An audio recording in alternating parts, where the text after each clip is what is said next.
بسم اللہ الرحمن الرحیم۔ السلام علیکم ورحمۃ اللہ وبرکاتہ۔ عزیز طلبہ، امید کرتا ہوں کہ آپ سب خیر و عافیت سے ہوں گے۔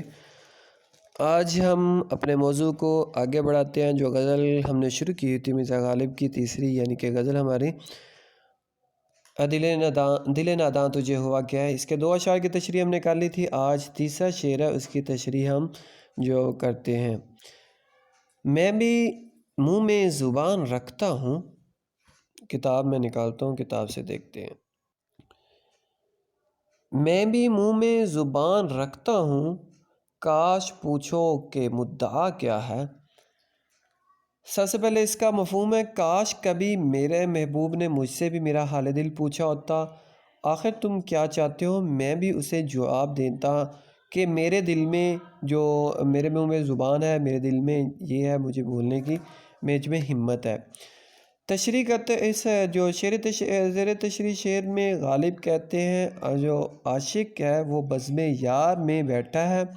محبوب اپنے عاشق کے علاوہ سب سے جو حال احوال، سب سے ان کے دل کے حالات پوچھتا ہے، دریافت کرتا ہے۔ اس پر عاشق جلا اٹھتا ہے، غصے میں آ جاتا ہے اور محبوب سے مخاطب ہو کر کہتا ہے کہ میرے بھی منہ میں زبان ہے، میں بھی بول سکتا ہوں، مجھے بھی اللہ تعالیٰ نے بولنے کی طاقت دی ہوئی ہے، ہمت دی ہوئی ہے۔ کیا ہی اچھا ہوتا کہ آپ مجھ سے بھی پوچھ لیتے، جہاں پر آپ نے دوسروں سے پوچھا اور دوسروں سے کہ حال دل سے آگاہ ہوئے، وہاں مجھ سے بھی پوچھ لیتے کہ تم کیا چاہتے ہو۔ مگر افسوس کہ ان لبوں نے نہ کی مسیحائی، ان لبوں نے نہ کی مسیحائی، ہم نے سو طرح سے مر دیکھا۔ اور جو مرزا رفیع سودا کہتے ہیں، گل پھینکے ہیں اوروں کے طرف بلکہ ثمر بھی، گل پھینکے ہیں اوروں کی طرف بلکہ ثمر بھی، اے خانہ بر انداز چمن، اے خانہ بر انداز چمن، کچھ تو ادھر بھی۔ اور اس جو شعر کا جو دوسرا میں اس کا جو دوسرا مفہوم ہو سکتا ہے وہ اس طرح ہو سکتا ہے،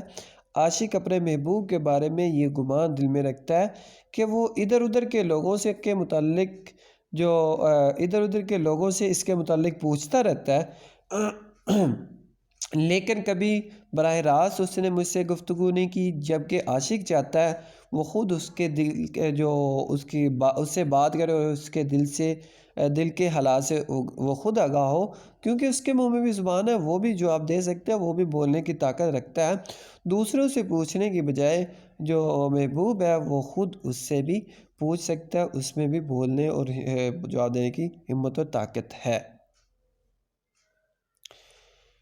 اس کے بعد دوسرا شعر ہے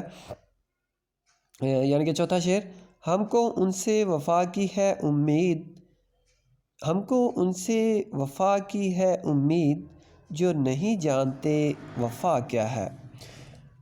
اس کا مفہوم ہے، ہم بھی کیسے نادان لوگ ہیں کہ ان لوگوں سے وفا کی امید رکھتے ہیں جنہیں یہ بھی معلوم نہیں وفا کہتے کس کو ہیں، یعنی کہ وہ وفا کرنا ہی نہیں جانتے۔ زیر تشریح شعر میں مرزا غالب کہتے ہیں کہ ہماری سادگی ملاحظہ ہو، ہماری سادگی دیکھی جائے کہ ہم اس شخص سے وفا کی آس لگائے بیٹھے ہیں جو وفا کے نام سے ہی واقف نہیں ہے، چونکہ ہم خود وفا شعار ہیں، ہم خود وفا کرنے والے ہیں، اس لیے جو ہم نے جو محبوب سے وفا کی امید لگائی ہوئی ہے، ہم محبوب سے جو یہ توقع کر بیٹھے ہیں کہ محبوب بھی ہمارے ساتھ وفا کرے گا، لیکن وہ ایسا بے پرواہ ہے، ایسا جو بے وفا ہے کہ وفا کے نام سے بھی وہ آگاہ نہیں ہے، اس کو وفا کا بھی نہیں پتہ کہ وفا کس بلا کا نام ہے، اس نے کبھی اس کا نام بھی نہیں سنا، یعنی وہ کسی سے وفا نہیں کرتا اور نہ ہی کبھی اس نے کسی سے وفا کی ہے۔ ایسے محبوب سے تو جو توقع رکھنا ہی فضول ہے، ایسے محبوب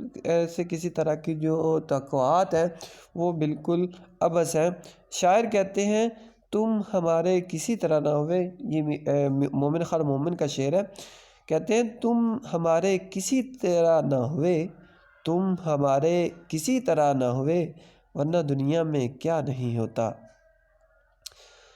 اس کے بعد شعر نمبر 5 ہے، ہاں بھلا کر تیرا بھلا ہوگا، ہاں بھلا کر تیرا بھلا ہوگا، اور درویش کی صدا کیا ہے؟ مفہوم اس کا، ہم درویش ہیں، ہماری یہی صدا ہے کہ دوسروں کا بھلا کر تیرا بھی بھلا ہوگا۔ اور تیری تشریح شعر میں مرزا غالب کہتے ہیں کہ اور جو یہ شعر ہے اس میں نصیحانہ انداز میں نصیحت کرنے کے انداز میں محبوب سے لطف و کرم کی التجا کرتے ہیں، محبوب سے متوجہ ہونے کی التجا اور جو درخواست کرتے ہیں۔ عاشق کہتا ہے کہ اے محبوب، اگر تم ہم فقیروں پر نظر التفات کرے گا، اگر تو ہماری طرف دیکھے گا، ہمارے جو طرف متوجہ ہوگا تو خدا تم پر بھی کرم کرے گا۔ غالب نے یہی بات ایک دوسری جگہ جو ان الفاظ میں ادا کی ہے، غالب ہی کا وہ شعر ہے، کہتے ہیں بنا کر فقیروں کا ہم بیس غالب، بنا کر فقیروں کا ہم بیس غالب، تماشائے اہل کرم دیکھتے ہیں۔ یہ تو اس شعر کا ایک جو مفہوم تھا، اس کا اگر ہم دوسرا مفہوم کرنا چاہیں تو وہ اس کا دوسرا مفہوم کچھ اس طرح ہوگا کہ ہم درویش صرف لوگ ہیں جن کی اس کے سوا اور کیا صدا ہو سکتی ہے، جن کی اس کے علاوہ اور کیا التجا ہو سکتی ہے۔ کر بلا ہو بلا، یعنی بھلائی کا بدلہ بھلائی میں ملتا ہے۔ کسی پر تم کسی سے بھلائی کرو گے، کسی سے تم جو اچھے انداز سے پیش آؤ گے تو دوسرے بھی تمہارے ساتھ اچھے انداز سے پیش آئیں گے۔ جو مولانا الطاف حسین حلی کہتے ہیں، کرو مہربانی تم اہل زمیں پر، کرو مہربانی تم اہل زمیں پر، خدا مہرباں ہوگا عرش بری پر۔ اور بعض جو اردو کے مرزا غالب کے اشعار کو، مرزا غالب کی شاعری کو جو سمجھنے والے لوگ ہیں وہ کہتے ہیں کہ اس کا جو دوسرا مفہوم ہے وہ زیادہ پہلے کی نسبت درست ہے۔ اور اسی طرح ایک نقاد کہتے ہیں کہ جو لوگ اسے تغزل کی بنا پر محبوبوں کی طرف لے جاتے ہیں، میں سمجھتا ہوں وہ خواہ مخواہ نامناسبت کے مرتکب ہیں، یعنی کہ یہ تغزل کی بنا پر محبوبوں کی طرف نہیں جاتا۔ تو عزیز طلبہ، آج کے لیے اتنا ہی کافی ہے، باقی جو دو اشعار آ گئے ہیں وہ ہم اگلے لیکچر میں کریں گے اور اس کے ساتھ جو اس کے مشقی سوالات بھی کریں گے۔ اپنا بہت سارا خیال رکھیے گا۔ اللہ تعالی ہم سب کا حامی و ناصر ہو، آمین۔